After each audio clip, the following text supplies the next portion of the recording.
So, welcome back. It's probably about midnight in Windhoek. We've gotten pretty far so far with the bolt-on Rev 9 turbo kit with the Turbonetics T3T4 turbo. I didn't post much on the build, but I'll walk you through how far we've gotten. It was actually pretty much straightforward bolt-on. We didn't have much hiccups. The only hiccup we probably had was at with the air conditioning lines just beneath the cover plate. Just gonna set this aside, and you'll be able to see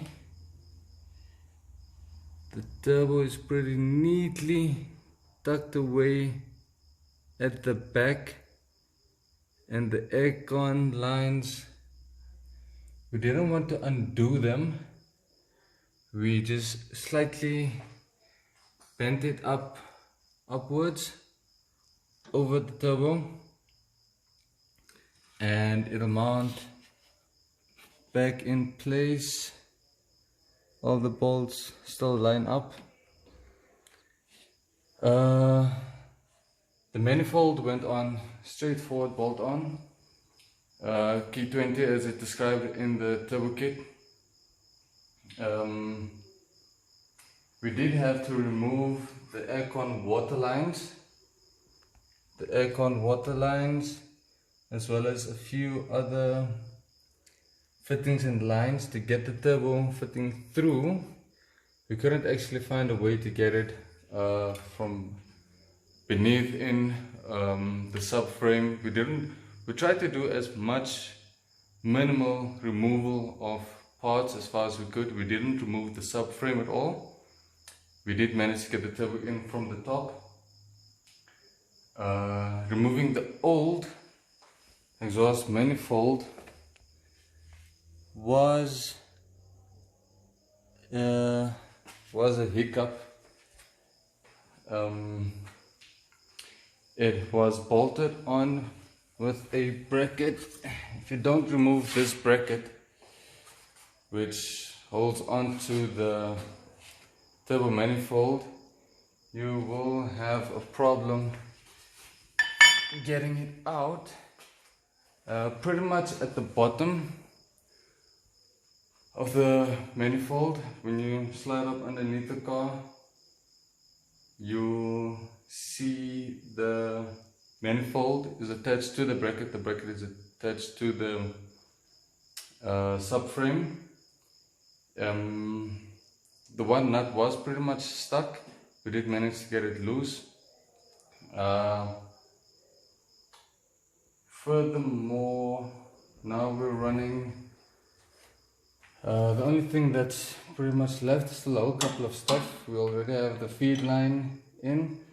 The feed line we fed straight from the back. You won't be able to see it, it's going to be pretty dark.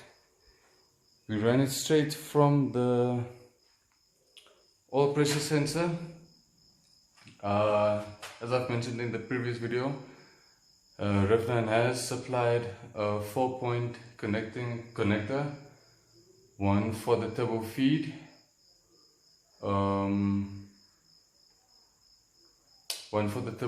one from the oil supply, one for the oil pressure sensor, and then one you could block off. We just reattached the engine's oil pressure sensor to that one, so we ended up using all four. And if I could find my torch. Oh, here it is. If I can find my torch, you can actually see. You won't be able to see from here. I'll just light up from the bottom. And neither from the top. Okay, I'll make a separate video on that. But so far things have been running smooth. As you can see, turbo is in. intake line. We are gonna fit that properly. The oil catch can, we're gonna use the existing line from the OEM throttle body hose for the breather to feed it to the oil catch can from the metal plate that will be on top. I'll be attaching the oil catch can to that. It'll be sitting next to the filter. I'll be feeding it from the block and then back into the valve body. This is an extra unit I have. A voltage stabilizer actually came with the car. What they actually described a voltage stabilizer is it grounds points, whereas I have a 4-point ground. It connects to various grounding points on the car and it reattaches to the battery. It stables out the battery voltage across, thus like stabilizing the voltage flow, the current throughout the car, and keeping the battery at its optimal at the same point. Keeping the battery at its optimal helps supply all the other electronics to the car, keeps them stable from chipping out, and what they say apparently is it apparently gives you a 3 extra kilowatt boost. I don't believe that, but I have seen the car holding a stable 13 to 14 voltage even when I hammer the car, and okay, that's probably something a bit common, but yeah, what I have noticed, it's something probably standard with the car, but when I do reach cruising speed around about 120 kilometers and I really start to cruise and the voltage now stabilizes like 13, 14, electronical things like the CD player in the car, the volume does like level up, and it's like the volume itself gets a boost. We are trying to fit in the intercooler piping without having to remove, or not remove, but replace the battery, placing it at another point. I wanted to keep it at the same point. Routing the intercooler piping was a bit interesting. I have the space here, it's enough for 2 pipes. One will be running from the turbo compressor beneath the filter down around. Oh yeah, one more thing I forgot to mention when doing the turbo build, there's an air box here. Is that one? You have to remove it completely. It's an absolutely waste of space making that such long of a route for air intake. Otherwise, anyway, when you remove that, the piping, which comes with a Rev9 turbo kit, has already been pre-bent accordingly to know it's supposed to come around from there to the intercooler, which will be sitting up front. The intercooler is of as such, it has a backflow port, and then it'll bend down, flow back in. From the compressor side, it's slightly bent down, flows back in, and then both of them ought to come up round out here. I have to modify one of the intercooler piping. I'll follow up on that right now. I'll have to modify one of the intercooler piping.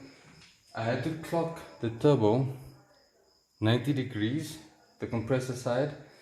Otherwise, the compressor side would have been facing up and out, and the intercooler, the piping would have probably ran over and then down, which wouldn't have looked neat.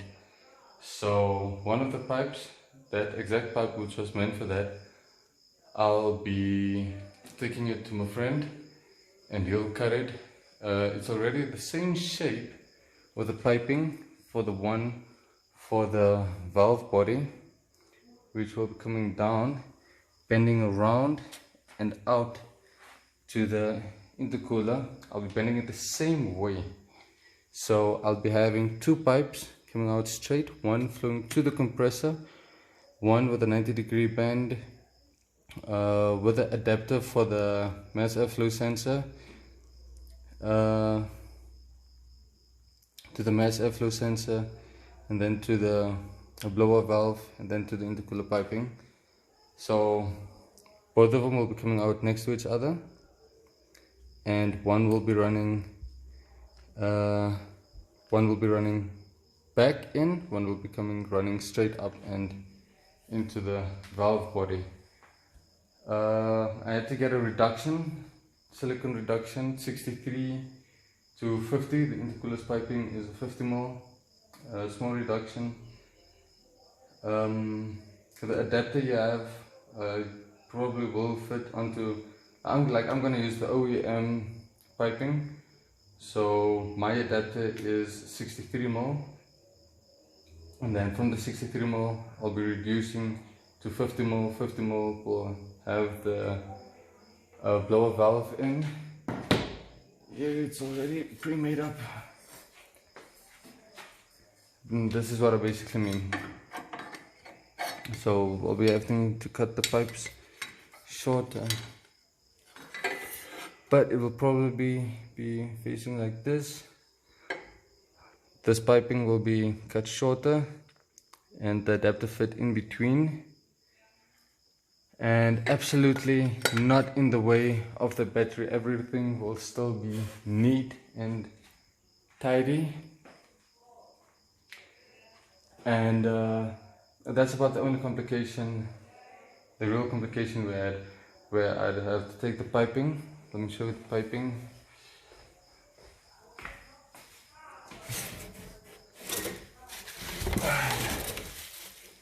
This is the one I was talking about. Let's see. Now the way I mean, it fits, it goes around through the rabbit hole. It basically comes out the other side, bends around, and to the intercooler. The other one, oh bloody hell, where's that pipe?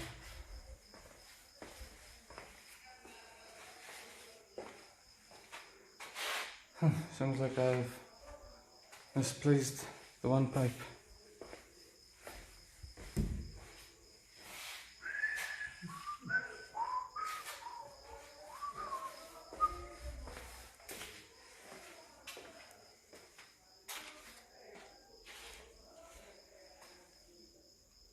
This is embarrassing,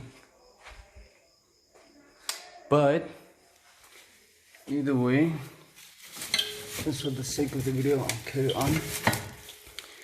So I basically said that other pipe is the same as this one, except this pipe is, if you look at it from a top-down view, it bends this way.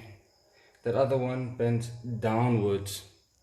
So I'll be chopping it, bringing it up, same as this one, and re-welding it so that both of them come around. One, the longer pipe which connects to the intercooler, will be running across.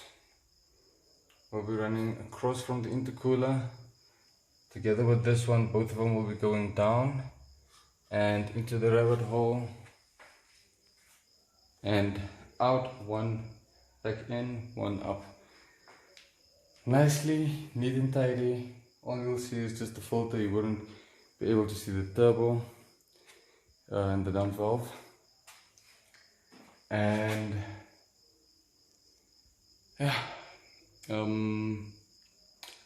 the next video I'll be posting is on how to remove the oil drain pan, the oil pan, the oil sump pan, without having to take off the subframe. Remember, this is a K20Z2 Honda Civic 2-liter model FD2 import type. Mine is not the SI model, you can see by the headlights.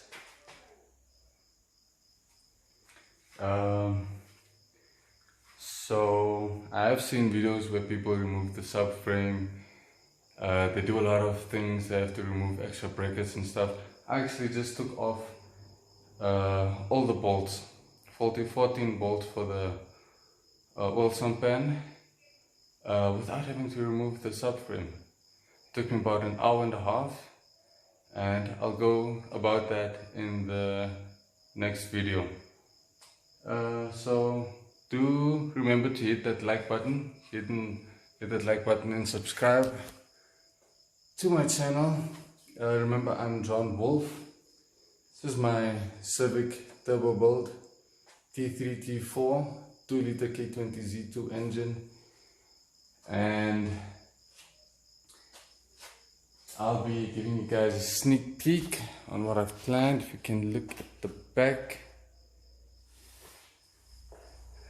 totally redid the bumper with a nice front lip, some canards.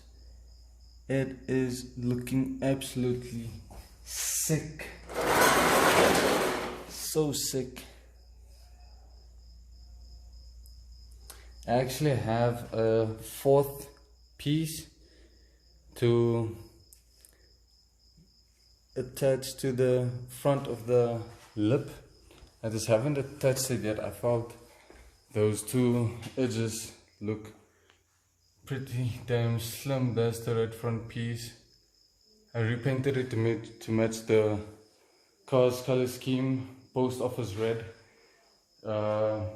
This is a Honda Mugen replica, the full body kit. I know they use a Milano red spray paint, but having it specifically made that way is a bit expensive, having to find a specific oil paint, so I'll be sticking to post office red. It's nice and dark. It's not as bright red as signal red. That's the whole point, probably. Signal red, like, I don't want to be a damn signal in the streets. I just want to shine, baby. I just want to shine. So, as I said, remember, hit that like button, subscribe. I'm John Wolf, and I'm out.